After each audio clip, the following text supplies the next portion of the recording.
Okay. Well, I am going to be recording today's webinar, so just a few housekeeping items. I like to keep the presentations very informal. I like to encourage questions, conversations, sharing, the whole works. So please feel free at any time to chime in if you have a question or a comment. But when we're not doing that, if you could please mute your lines, it would be greatly appreciated because we are recording the conference line and the webinar portion, and we want to try and eliminate as much background noise as possible. So a couple of other things other than please muting your line. The PowerPoint slides went out at about just after 10 o'clock this morning.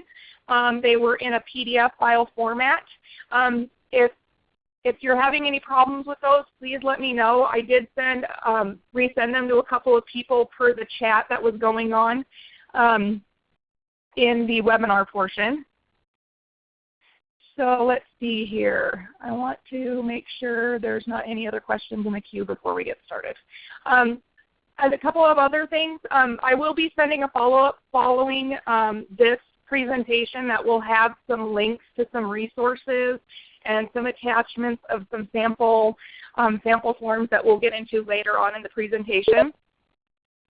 But a couple of other things. The recordings of these aren't available immediately following the presentation. It takes a couple of days, and then we try to edit out any lingering recording at the end or at the beginning and try to edit it as much as possible so that it's the best version that it can be when we release those. And then, so I would imagine by the beginning of next week the recording will be posted and links will be sent out to everybody that also was a part of the Save the Date and the PowerPoint presentation that went out and everything like that. So just keep in mind that if you don't get it this week, look for it early next week. I will guarantee that it will be out by then. Does anybody have any problems getting logged in or on the webinar portion? All right. We will get going then. So again, as most of you know, and I just want to say how much I appreciate everybody's patience, we have been doing an ED transfer quality improvement series. It's kind of drug on a little bit longer due to me being out on maternity leave, but we also recently had one a couple months ago, and we had some technical issues. So I'm hoping that today all of the steps that I have taken, we will not run into any technical issues. So fingers crossed. Let's see here. And for those of you who were on the ED Transfer 5 presentation that we had like a month or two ago, and there was technical issues, that has been re-recorded and will be posted and sent out along with this one as well. So you will have the opportunity to re-review that recording at your leisure, and you will have the full presentation. All right, so let me make sure my slides advance. Okay, cool. So our agenda for today is we're going to briefly go over the ED Transfer 1 measure. I'm just going to provide a general overview. We are going to talk about the data results and possibly try and get some discussion amongst the H's. If not during the data results, then during the sharing of best practices portion of the presentation.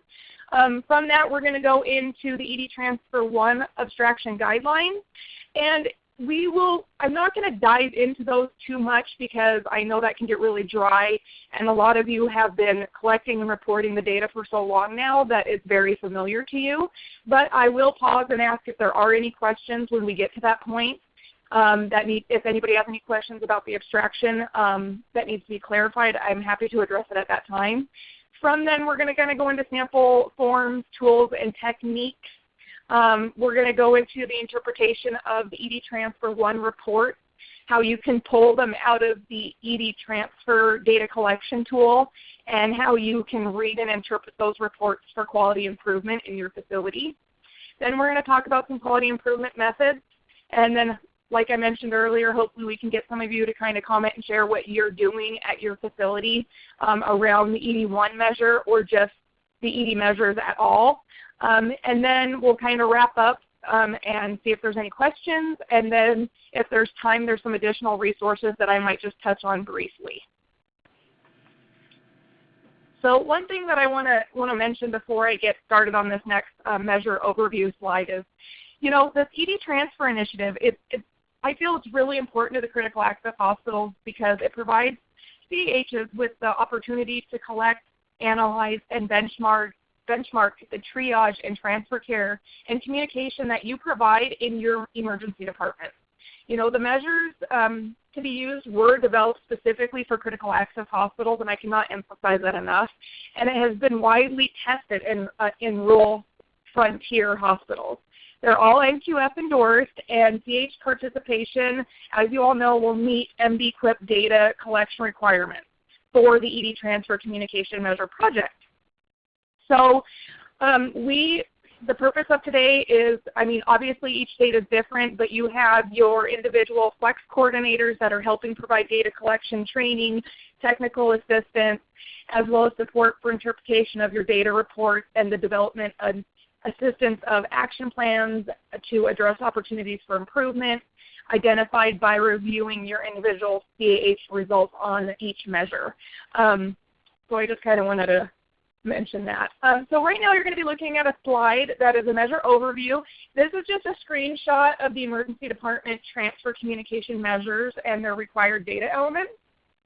So you'll see I have a little red box outlined on today's category that we're going to cover, which is the ED Transfer 1 measure, and the data elements associated with the administrative communication are the nurse communication with the receiving facility and the physician communication with the receiving physician. So, one thing I just kind of wanted to mention why we have this slide as a visual. The NQF endorsed these ED transfer communication measures, which consist of a series of 27 submeasures reflecting 7 domains. So you can see the 27 submeasures are in white. The 7 domains are in the black headers. Relevant measures here reflect decision-making and protocol availability and their use in decisions about where to treat a patient, process for stabilizing and transporting patients, and care integration with referral hospitals and other care delivery systems. So hospital results are calculated using different methods, but how this is done is that it calculates the 7 categories using an all or none approach, which is simpler to report and provide a single score. Then it calculates a score on all 27 subcategories or data elements for a credit given when earned approach. So this approach helps define opportunities for improvement and inform strategies. So each of the 7 measures is calculated using an all or none approach. Data elements are identified for each measure. If the data element is not appropriate for the patient, items scored as NA, not applicable, are counted in the measure as a positive or a yes response, and the patient will meet the measure criteria. The patient would either need to meet the criteria for all of the data elements or have an NA to pass the measure, if that makes sense. So I just kind of wanted to go over that while we have the visual of the categories and the domains on the screen.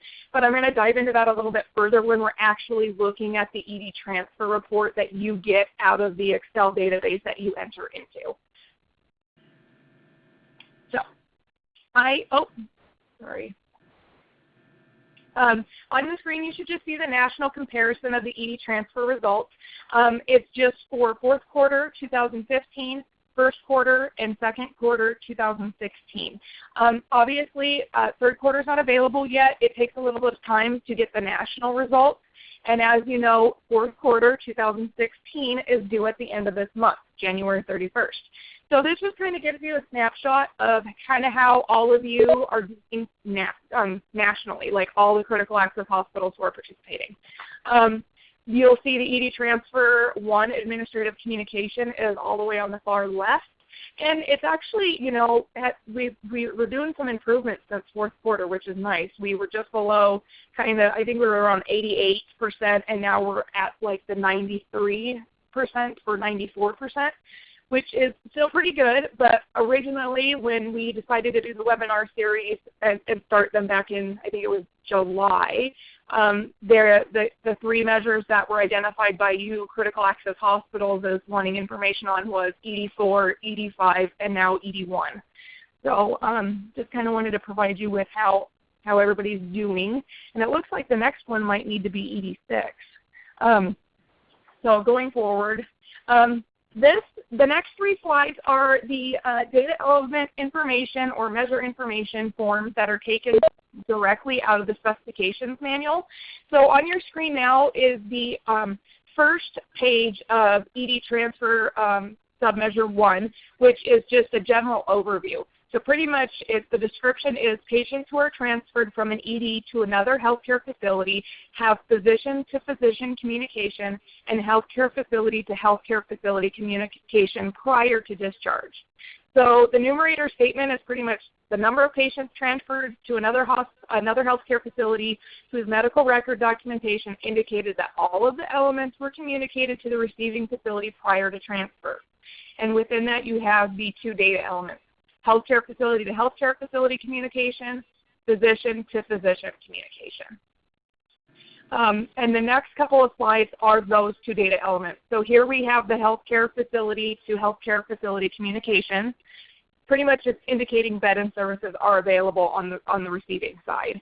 So the reason why I wanted to show these is because they do provide general guidelines for abstraction, like what's your inclusion, what's your exclusion, suggested data sources on where you should look, such as the emergency department record, transfer summary, nursing notes, you name it. And then they typically provide notes for abstraction. Like, for example, on here it says documentation must indicate that the healthcare facility to healthcare facility communication occurred prior to transfer. There must be a date and time of contact to be used to verify that the communication occurred prior to the transfer. This does not need to be a full report. Accessible communication includes assuring the availability of appropriate bed and services for that particular patient. So pretty straightforward. Yes, the ED transfer specifications manual, I've noticed it's more general and it does leave a lot up for interpretation sometimes, whereas, you know, with the outpatient and inpatient specifications manual, they are very, very specific. So if you do have abstraction questions, feel free to reach out to your FLEX coordinators. There are posted documents out on the Stratus website where this information was originally developed. They've printed and published frequently asked abstraction questions, which are pretty helpful, which I can actually, I'm going to make a note right now to share that. Q&A abstraction question. Okay. So I will make sure to send that out as one of the resources. So while we're on these three slides, does anybody have any questions related to the abstraction guidelines for the data element and the measure?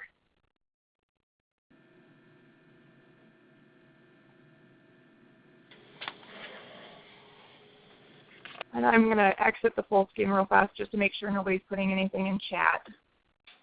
Okay. So we will move on then. So I want to dive into some improvement techniques.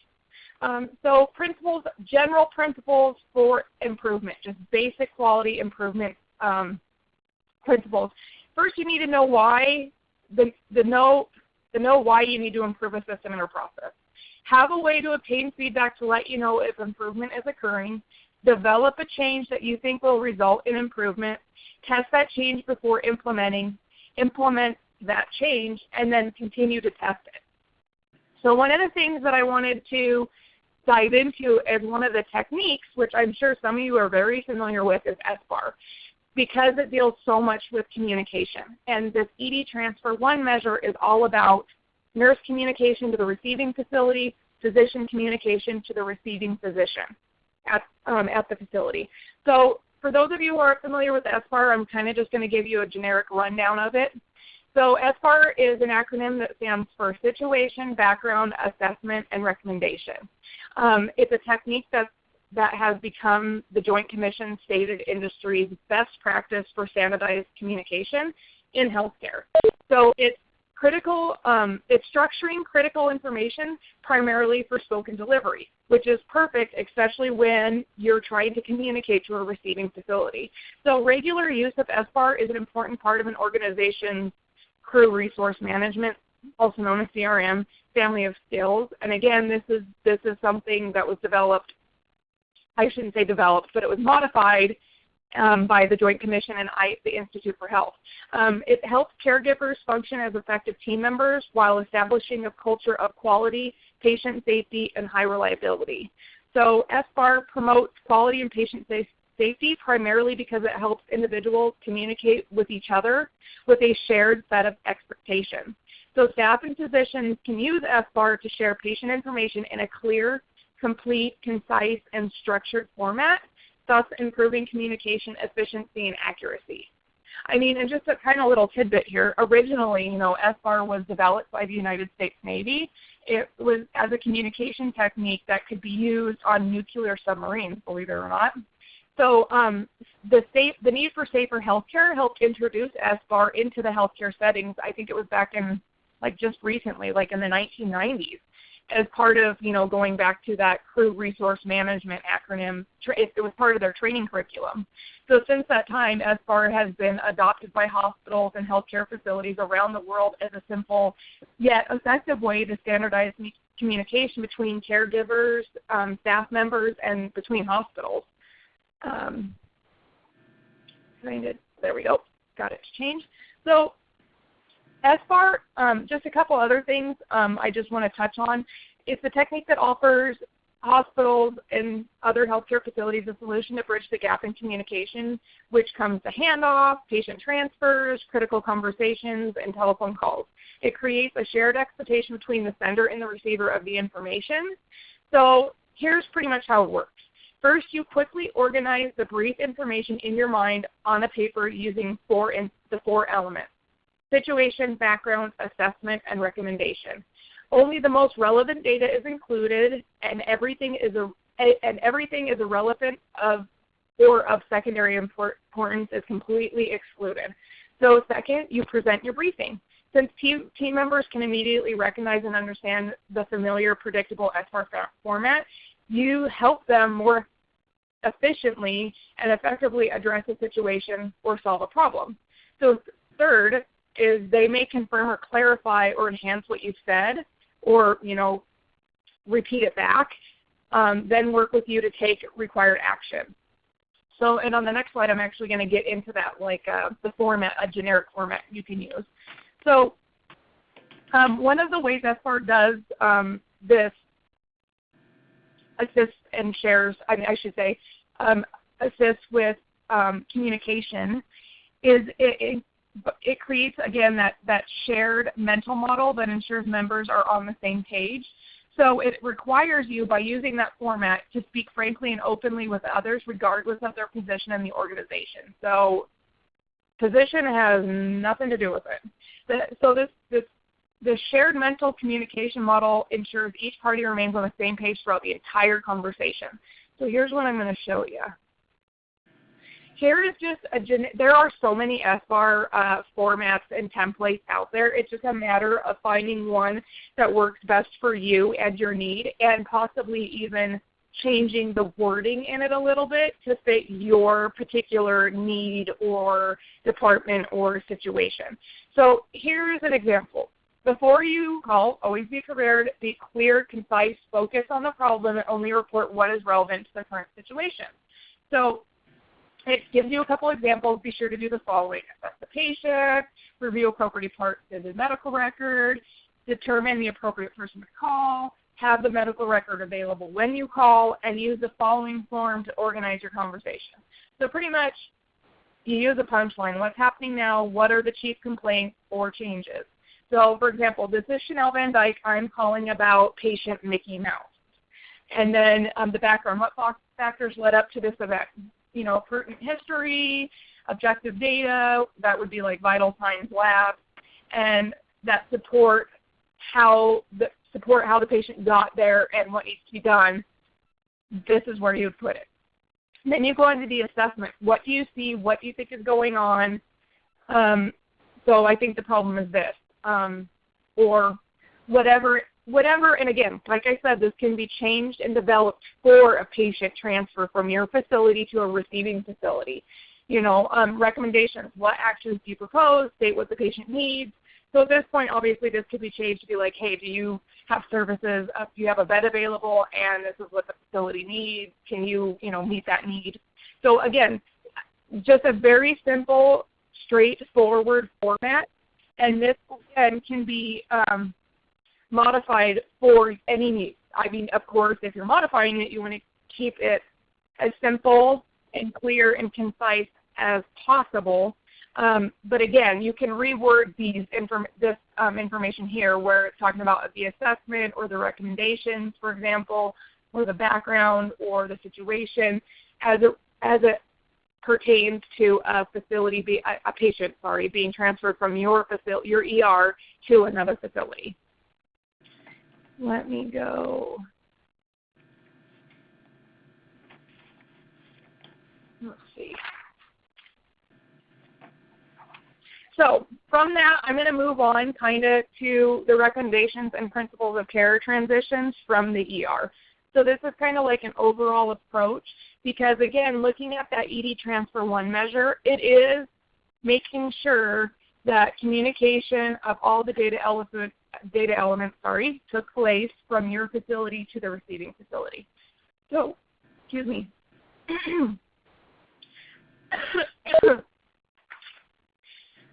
Excuse me. The importance of communication has been recognized as a key factor in safe and efficient patient transfers, and several leading organizations have highlighted recommendations and principles specific to emergency department situations. So as healthcare has become more specialized with greater numbers of clinicians in different care settings, involved in patient care, patients are likely to encounter more handoffs than in the past. The clinical environments are dynamic and complex, presenting many challenges to effective communication among healthcare providers, patients, and families. Transfers from the ED often result in a series of handoffs between the emergency medical services, ground and or air transport, and other hospital emergency departments and a receiving facility. So many of the healthcare providers and staff engaged in these transfers are unfamiliar with the settings and the care delivery details where they are sending the patients and may not provide adequate communication to support effective care. And ineffective and inefficient transitions can lead to poor outcomes such as delays in diagnoses, medication errors, those adverse events, inappropriate or unnecessary treatment, patient complaints, increased length of stay, and or increased costs. I mean, the list just goes on. So sorry, I apologize. My slides are moving a little slow. So to better support effective transfers from the emergency department, the American College of Emergency Physicians outlined several recommendations in a 2012 report on improving care coordination. And actually down at the bottom of this slide, there's the full report, and for some reason it looks like that hyperlink did not embed. So I apologize. That will be something that I will be sure to include in the follow-up with the additional resources that I'm going to send out. I'll make sure that that link is actually working and is in the email that goes out. So back to what I was saying. The following recommendations are relevant to the emergency department transfer communication measure set. So enhance and promote training and education for all emergency department personnel regarding the importance of transitions of care and how to implement effective policies and procedures.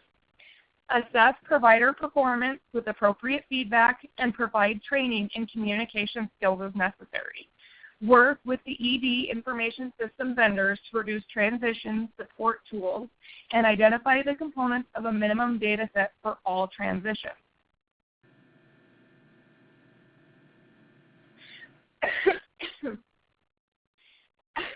Excuse me.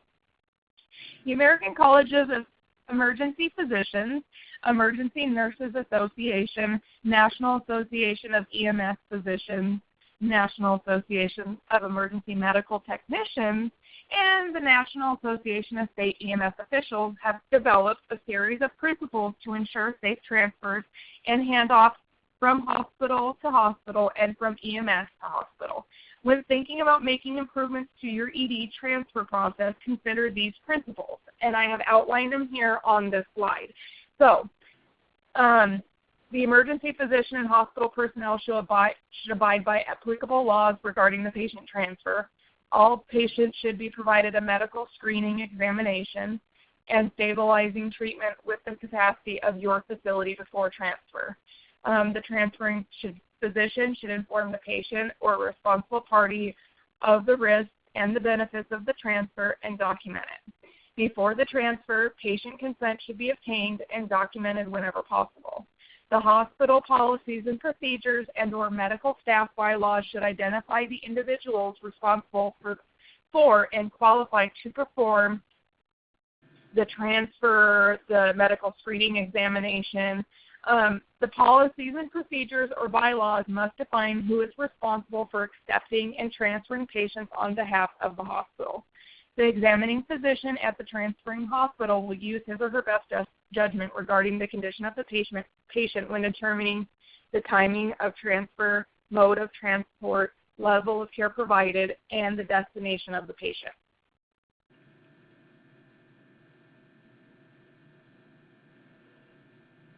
So there are some more continued, and I'm just providing the highlights. I'm not going to read every single bullet note, primarily because we don't have enough time, but that's why I've provided quite a bit of information on the slides. I tend to highlight, and then that way I leave the information on the slides for you to come back to later. That way all the information is there for you. So transfers are effected through qualified personnel and transport equipment as required, including the use of necessary and medically appropriate life support measures during the transfer. Agreement to accept the patient in transfer should be obtained from a physician or responsible individual at the receiving hospital in advance. An appropriate medical summary and other pertinent records should accompany the patient to the receiving facility or be electronically transferred as soon as possible. When the transfer of the patient is part of a regional plan to provide optimal care at a specialized medical facility, written transfer protocols and agreements should be in place.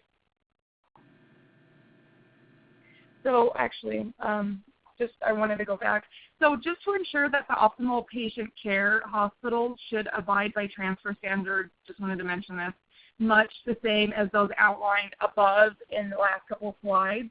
But each state has their own laws and regulations relevant to EMTALA, which exists obviously in many states. But and then there's also physicians who participate in patient transfer decisions that should be aware of the applicable state-specific transfer laws and regulations. So of course, we outlined some, principles for transfers, but I just kind of wanted to put that little plug in that to be aware of the applicable state transfer laws and regulations that are in your state. Let's see here. Okay. So here is a little bit of information on safe transfers and handoffs for the ED and just some principles for the handoffs between the EMS and the receiving facilities. So in addition to the verbal report from the EMS providers, minimum key information is required for patient care, and that must be provided in a written or electronic form at the time of the transfer of the patient.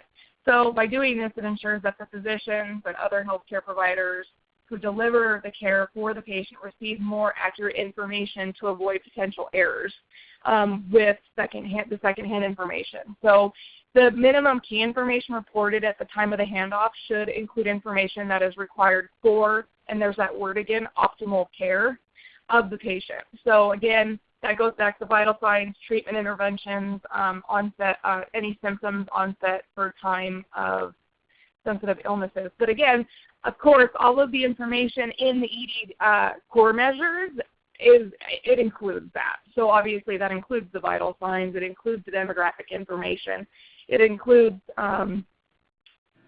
excuse me. It includes all the relevant information, those data elements within the ED data collection tool that you guys are collecting and recording your data through. So let's just move on. So again, here's some more principles for handoff.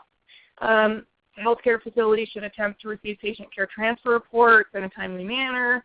EMS transfers of care documentation should be treated as part of the healthcare record. They should be professional, accurate, and consistent with information included in the final, complete, electronic, or written EMS patient care report. So copies of all results of any tests performed, such as ECGs, blood chemistry testing, medical imaging, so on and so forth, should be available to the receiving facility.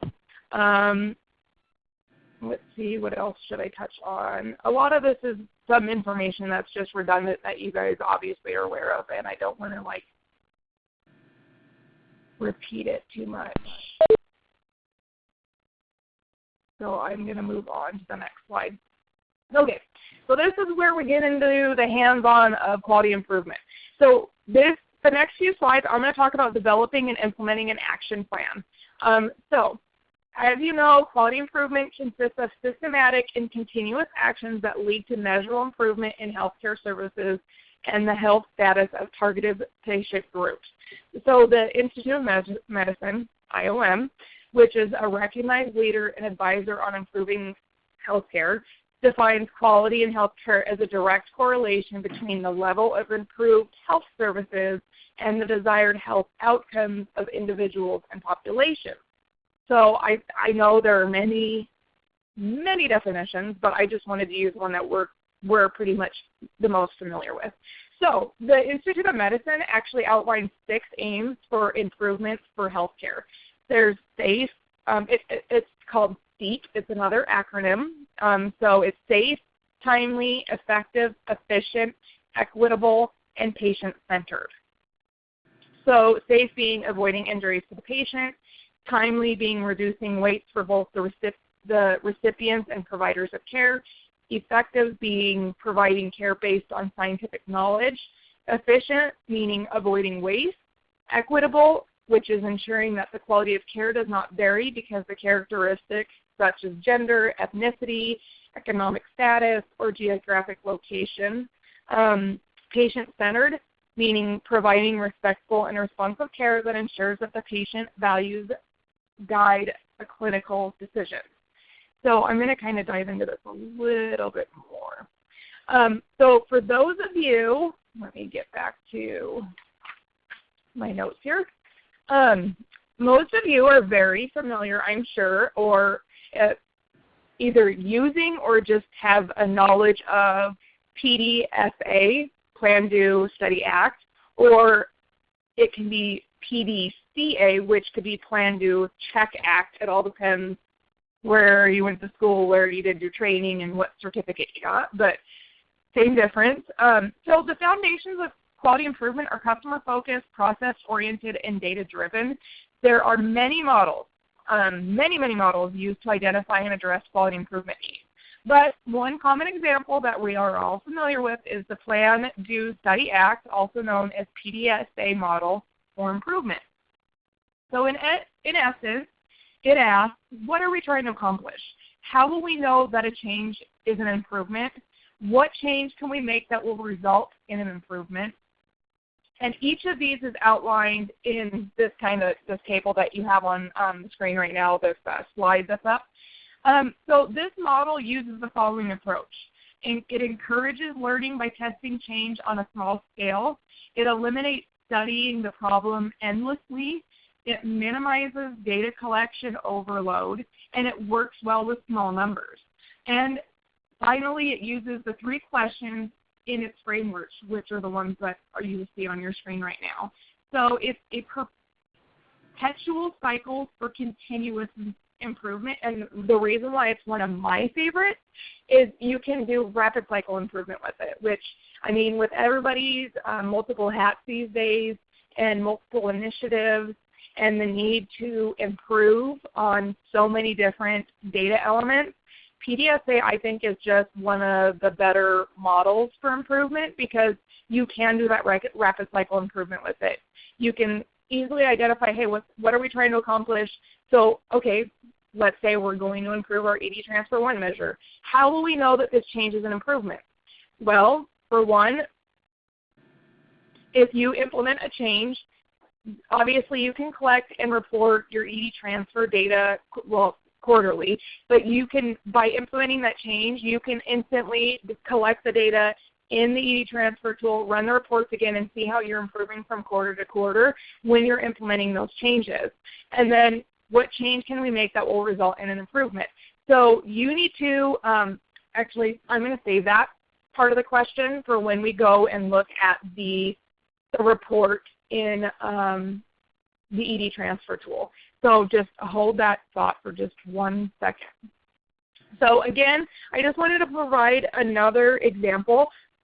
These I can, if you're interested, just let me know in the chat or feel free to email me directly. We have blank templates for this. So going back to the first screen, obviously there's this one that actually gives you the questions that you need to answer. But this one right here, there are blank templates where you can actually fill out the Plan, Do, Study, Act. But the thing I like about this slide is it pretty much tells you what you need to accomplish in each box or at each stage of the PDSA cycle. So your plan, what's your objective, questions and predictions, your plan to carry out the cycle, the who, what, when, and where. The do, carry out the plan, document problems and unexpected observations. Study, you want to complete the analysis of the data, so that's where your ED transfer reports will come into play. Compare to your predictions, summarize what you learned. And then act, what changes are to be made, and then you start over again. You will continue to plan, do, study, act until you find a change that works. Let me see here. There was something.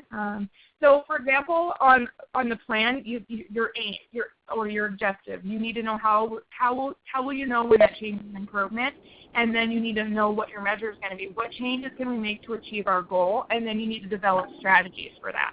And then the do is where you implement your solution. This is where that rapid cycle PDSA can come into play that I was mentioning earlier. And then study, you need to study the results. You need to display your data, either graphical, tables, and then you need to trend that data over time, and then describe what the data means. And then from there, you need to act. You need to standardize the solution, make system and or process changes and plan for the future. And then you need to come up with next steps. So here's how so going from that, we're going to talk about establishing an ED transfer improvement team. This kind of goes with developing an action plan and implementing it. So part of that is establishing an ED transfer improvement team. So quality improvement requires the involvement of multiple stakeholders. This is no different when working to improve ED transfer communication. So step one is gaining commitment of hospital leadership. So this commitment includes supporting the project team towards accomplishing its goals, and in particular, removing barriers identified through the improvement process. So just a couple of tips for gaining leadership commitment.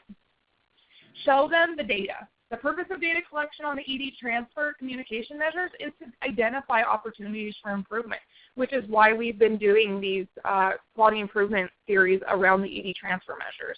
And then you need to identify a realistic time frame that works for you and your facility and your staff. And leaders and team members, are more likely to offer support input if they have expectations of how long a particular improvement effort will take. Again, this is where PDSA can come in, that rapid cycle improvement, implementing small changes quickly. And I mean, sometimes it's just a little things. I mean, you'd be amazed. But anyways, so you need to share how improvements in the ED communication, the ED transfer communication align with other priority healthcare efforts that are going on in your facility. So, effective, some examples I've included are effective transfer of patient information from the ED to the next site of care can foster continuity of patient care and help to reduce errors, improve outcomes, increase patient and family satisfaction, just to name a couple, which, that can be linked to, it also prevents, adverse drug events. It can help improve HCAHPS scores. And then also stabilizing transfer of patients in emergency situations is a fundamental role of critical access hospitals in the healthcare safety net for your rural communities. So this effort allows CAHs to evaluate and demonstrate the effectiveness of that important role that you all play. So going into establishing ED transfer improvement team, step 2, actually establishing an improvement team. So this team will work to evaluate and improve the ED transfer communication process.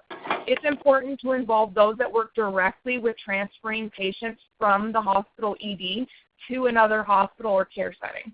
So as appropriate for your hospital, the team should, well, how about this? The ones they should include, it could include, because every facility is different, and I know all of you wear multiple hats. So again, these are just examples or suggestions.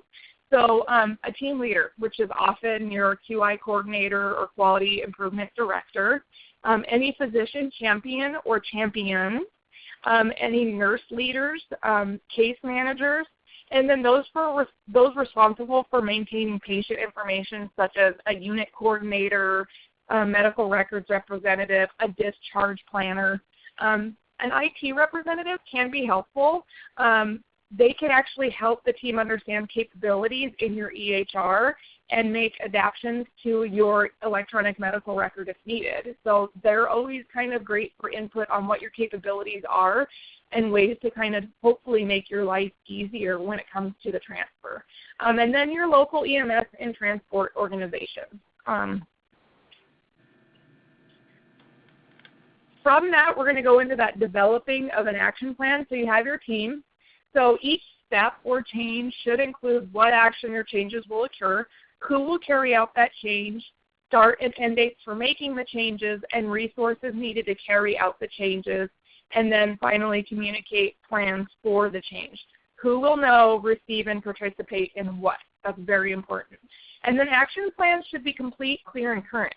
So this includes anticipating any new barriers or opportunities. So once your improvement team is established, the action plan can be developed. Action plans are developed and used to move from a vision to a strategy to meeting your objectives. So your action plan will be unique to each hospital, to your hospital, and the processes that you have in place. So each action step or change should include what action or changes will occur, like I mentioned, and then who will carry it out, start and end dates, and so on and so forth. So right here I have a list of items to consider when developing your action plan. So again, build accountability, engage key stakeholders, design and standardize communication between sending and receiving healthcare organizations. Consider revising standard forms already in use, such as like your discharge summary, your transfer sheet, your phase sheet, anything that could help make a change in improving your outcomes and improving your measures when you're abstracting. So consolidate any information when possible, obtain buy-in from all users, provide staff training, that's really important. Prioritize items that are actionable and address high priorities first, and then create opportunities for care organizations to visit with each other's care setting to observe patient care process and the flow of information. So that's kind of like a next step of going above and beyond, if you will, in the essence of I know the ED transfer communication is all about making sure what you guys are doing now with the collection and reporting is making sure you have the appropriate documentation and in place for a successful transfer. It's not yet gone the extra steps of connecting with the receiving facility to make sure that was a successful transfer, hearing the receiving facility side of the story and how it was. But, I mean, again, if you want to take it that step further, it's that the overall transfer of care, I guess, that the action plans that we're talking about, the developing of an action plan, extends to that reach, I guess, if you will. Let's see. So again, just kind of moving on more into the developing of an action plan. In some instances, additional steps are needed before or during the action plan development process. So this may be due to a lack of clarity with the processes currently in place and or the roles of individuals, departments, organizations. So process mapping is one common method used to clarify roles, create a view of the process, and identify opportunities for improvement. So this right here kind of gives you a common process mapping. I'm sure a lot of you are also familiar with that. It's very, very popular. It's similar kind of, I shouldn't say it's similar to PDSA, but when it comes to popularity and use, it is. So when process mapping and developing plans to address your ED transfer communication, consider some of the common barriers that can impact care transitions. And I just kind of put a handful of them on the screen. We don't need to dive into them because I'm sure all of you are aware of the barriers that your facility faces already with your transfers. But the reason why I'm including these is that it is when the pilot for the ED transfer project took place, there was a final kind of like report that was published of its final findings, and this right here was pretty much consistent across the facilities that participated in the pilot. And so I just thought it would be interesting to include those so you can see if, hey, do I have something in common with the majority, or are we just completely, different? Let's see. Sorry, my slides are freezing a little bit. So now here's about implementing your action plan, and then we're going to talk about education and training. So an often forgotten component to quality improvement is educating and training staff, and I cannot, touch on that enough. Especially educating and training your staff on process improvements and changes that are going on. So this includes training staff at both ends of the care transfer or transition process and others in between. So that's like your local EMS, your ED team, and so on and so forth. Within the context of care transitions, there are different approaches that can be taken, such as, and I've included those. Here we have mention of in-services for staff that include information on the following: importance and benefits of good transfers of care, components of an ideal transfer, baseline assessment findings, give them some specific examples of something that went wrong during a transfer. Give them some specific examples of a perfect transfer that has taken place at your facility. Any newly created policy and procedures and how to make sure they're following them and make sure they understand them and how to follow them. Standardize any of your transfer forms and or patient resources so that they meet what you're trying to achieve, whether it's any changes in your forms or it's changing in your abstraction guidelines, it's changes in any of your forms to make sure that they are meeting all of the needs of what data elements you're abstracting. Do like a mock patient transfer exercise. I've done these before. They're actually pretty fun. That highlights where breakdowns or failures may potentially occur in your facility. And this is where that failure mode analysis exercise comes in. It's also FMEA. That's also a very popular quality improvement tool as well. Instead of actually, we could touch on that later on, but I will include some information on the failure mode analysis exercise, or FMEA. But what it does is it allows for proactive consideration and considers implementing some actions to prevent failures from occurring. So it pretty much takes a failure and it allows you to analyze that failure so that you can prevent it from happening or reoccurring in the future. Joint educational sessions with staff is another thing from healthcare facilities that send and receive transfers from your ED. So topics could include the importance of good care transitions for patients, especially those who are the most vulnerable, plus a meet and greet social function, which helps increase relationships and build relationships with professionals who are sending and receiving patients to your facility. And one thing I just want to do a plug-in for right here is one thing that I've noticed is that I've, worked with a lot of the hospitals in, let's just, in Montana, Wyoming, Hawaii, and Alaska over the past 13 or so years. And it wasn't until, and I must say this, because of budget reasons, obviously with me having been living in Montana, it was easier for me to get out there and do a face-to-face with the Montana hospital than, let's say, it was for me to travel to Alaska or Hawaii and do a meet and greet face-to-face with those facilities. And I can honestly say that over the years, when we first kicked off for a couple of years and we're doing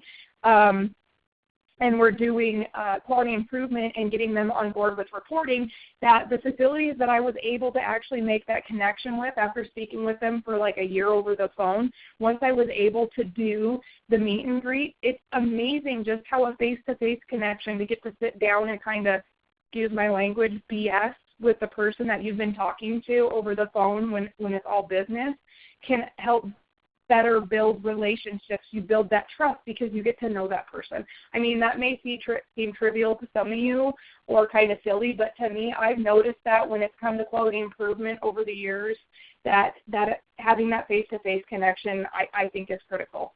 So that's just a suggestion. It's not necessarily something that you guys obviously have to do, but I just think that it's important. Anyways, there's there's plenty of articles that are out and about, and I'm happy to share those and circulate those if you're kind of a bookworm, so to say, and like to see all the articles that are being published and things that are taking place, but that are going on about transitions of care. But the other thing is taking it a next step.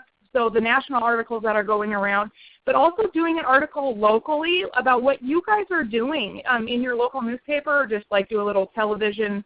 I don't know, like here where I'm from, we have a local channel where you can buy time on, and you can do like a little your own personal commercial where it's like just like your business card, so you're like advertising your business. But anyways, I just think it's great for your facility to share not just what you guys are doing for ED transfer, but just in general with your community, whether it's a little tiny article in your local newspaper or a quick little commercial or whatever about the efforts being made by your hospital to improve your transitions of care overall. I don't know. I think it's great to be transparent. And this kind of goes back to, well, right now the ED transfer measures that you're collecting on aren't publicly reported in Hospital Compare. I mean, obviously over time that's where everything eventually goes. So if you're already publicly reporting your outpatient and inpatient core measures, I mean, why not just add to it, add to the transparency. I'm looking at the time here. And I think we scheduled this for like an hour and a half, so we do have some time. But I'm going to go ahead and get into the ED transfer report interpretation. This is going to show you, bear with me, there we go.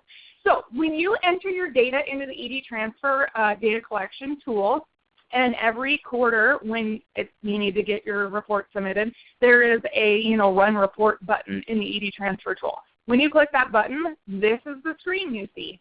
Well, not the whole screen. I had to break it into 2 slides so that you guys could visually see it okay. But so right here, you'll notice that I have NAs in all of the quarters except for third quarter, because obviously that's the quarter that was just recently submitted, so that's why I decided to go with that one. But going back to my comment at the very beginning of the presentation about how the ED measure data elements are calculated. So perfect example, I entered, you can see up here at the top under quarter 3, I entered 4 cases. So, out of those 4 cases, what I did is I said, 3 of those 4 cases did get the healthcare facility to healthcare facility communication. 1 of them did not. And then I did the same thing for the physician-to-physician communication. I said 3 of the patients got it and 1 patient did not. But if you'll notice, I didn't obviously do it on the same record. I did it on separate records.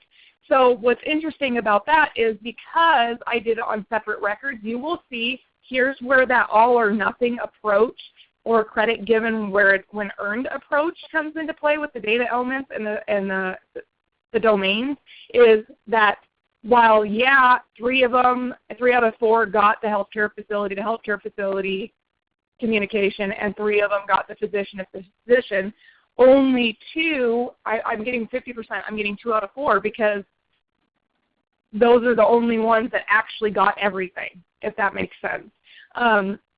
So it's literally all or nothing. It actually, another example, and I know I brought this up in the past, is a perfect example of the all or nothing approach in a smaller type of setting would be, remember under the inpatient quality reporting program you had the heart failure topic.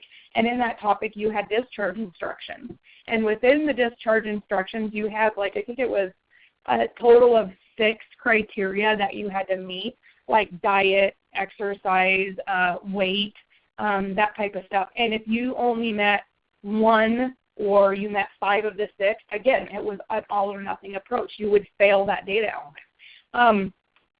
So my point in showing you this and talking about the report is, 1, to let you know how you can see how you're doing, but 2, if you, obviously a lot of the critical access hospitals have a low volume, and or for those of you who do have a high volume, you are probably sampling. It's so much easier for you to go back and review your charts and see what went wrong. Why did that one patient not get the physician-to-physician communication?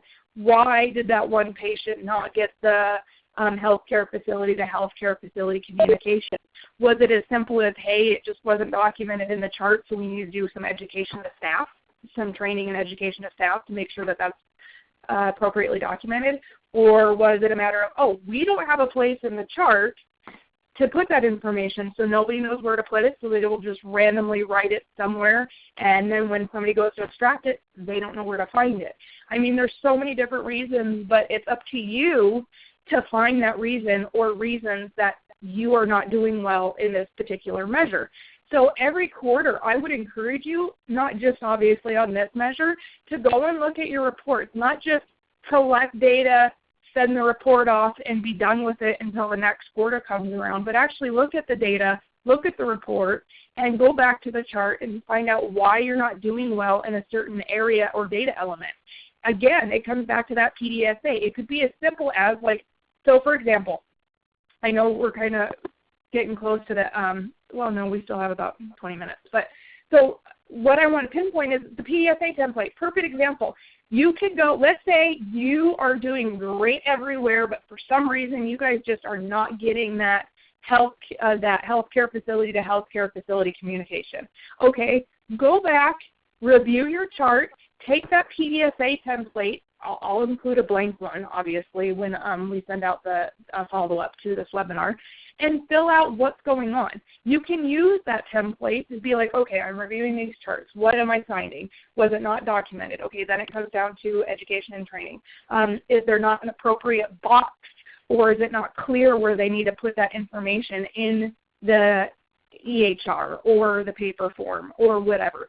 You can use the PDSA to, so when you're sitting down and you're reviewing the medical records that you have submitted, sit down with that PDSA and jot down just ideas on what you think it is or what you know it is, and then implement that change. If it's as simple as, let's say, oh, we didn't have an appropriate place in our chart for them to document that. Okay, we modified our chart.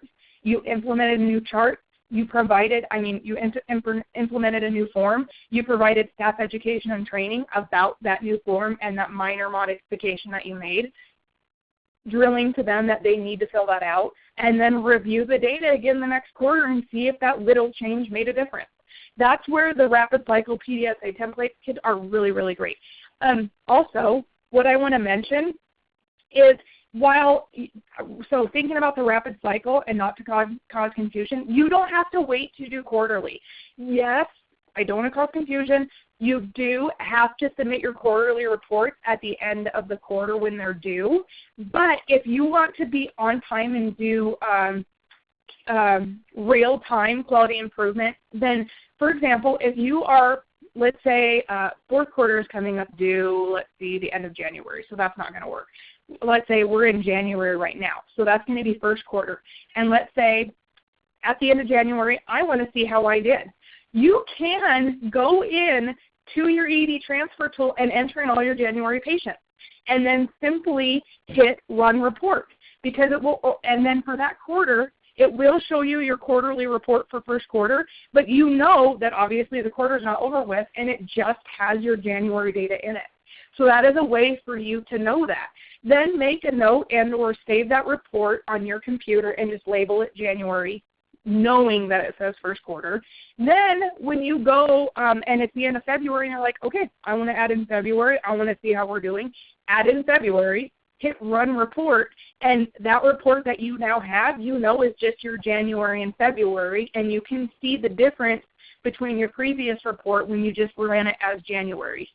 I hope that doesn't cause confusion, but that's the way you can actually see how you're doing monthly. While, yes, the report in ED Transfer Tool is quarterly, that is a way for you to still see and track monthly how you're doing.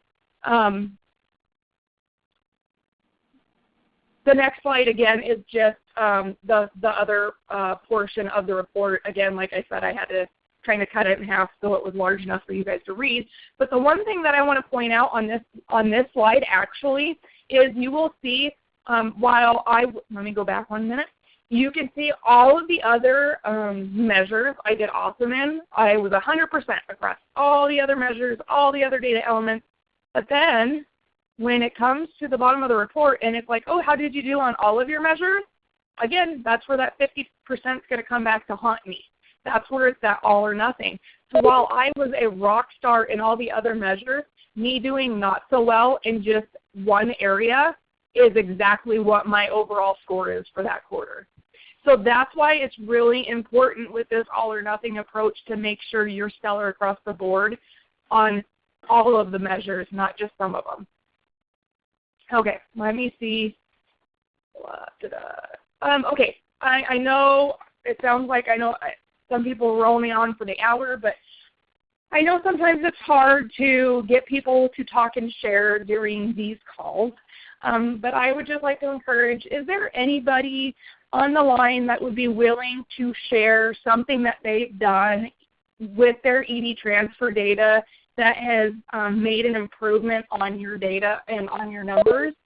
If it's not just on the number, just all of them all together, or if it's just specific to the ED Transfer 1 measure set.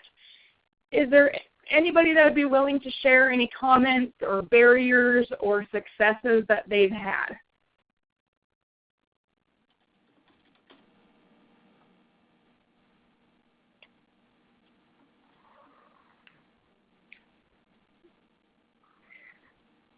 All right. Well, give me 1 second. I'm going to go out and look at the chat and see if anybody's added any questions or comments to the chat.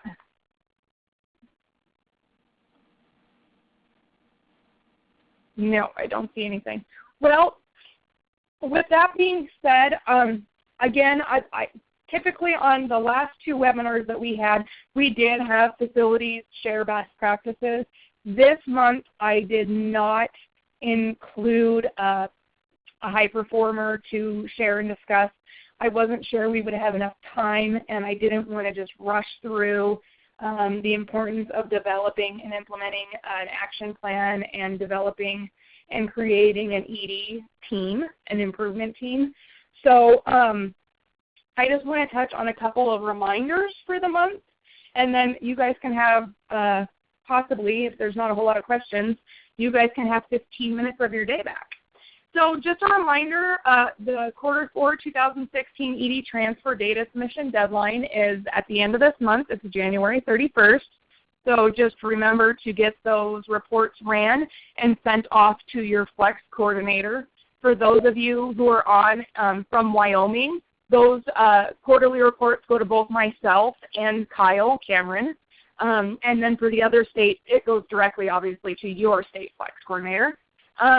We have, I just want to keep putting a plug in for our Quality Improvement Matters website, because everything that we do that is related to MBQIP, whether it's these ED transfer webinars or it's how-to guides on like running a report or exporting and uploading your data within the card application, you name it. Anything that is MBQIP related to technical assistance and improvement is out on that Quality Improvement Matters website. for Wyoming. And then for all of you, the MVQIP deadline reminders. As you know, third quarter outpatient measures are coming up due February 1st. And then third quarter 2016 inpatient measures are coming up due February 15th. And then if I just put a plug in for Pop and Stamp, but we're not going to dive into it. For those of you who do it, it's the deadline February 1st. For those of you who don't do it, don't worry about it right now. We will be addressing that at a later date and time. I don't want you to cause confusion. Population and sampling is not a requirement. It is voluntary. So don't freak out when you see that. And then what I put in here, and please forgive me, as it relates to MVQIP, the outpatient core measures are the AMIs, the chest pain, the pain management, and there are some, I should be updating that, but what I want to do is mention the inpatient core measures. The only ones that are required for the purpose of MVQIP reporting is the immunization 2 measure. So that's why that's there in parentheses. But I'm just going to go to the end. So you'll see on the screen, oh, Kyle, I am so sorry. I thought I had put your name on there, and I don't know why it didn't save the change. I am so sorry. That's all right. Oh, my goodness. Yeah. I will update that before we send these out again. Okay. But the phone number's the same, and it's just kyle.cameron@wyo.gov. So. Oh, I'm so sorry, and now I'm mortified. I feel bad. I will make sure I change that right away when we get off. So Wyoming folks, that is wrong. The phone number is right, but that is wrong. My apologies. I'm just going to open it up. Does anybody have any questions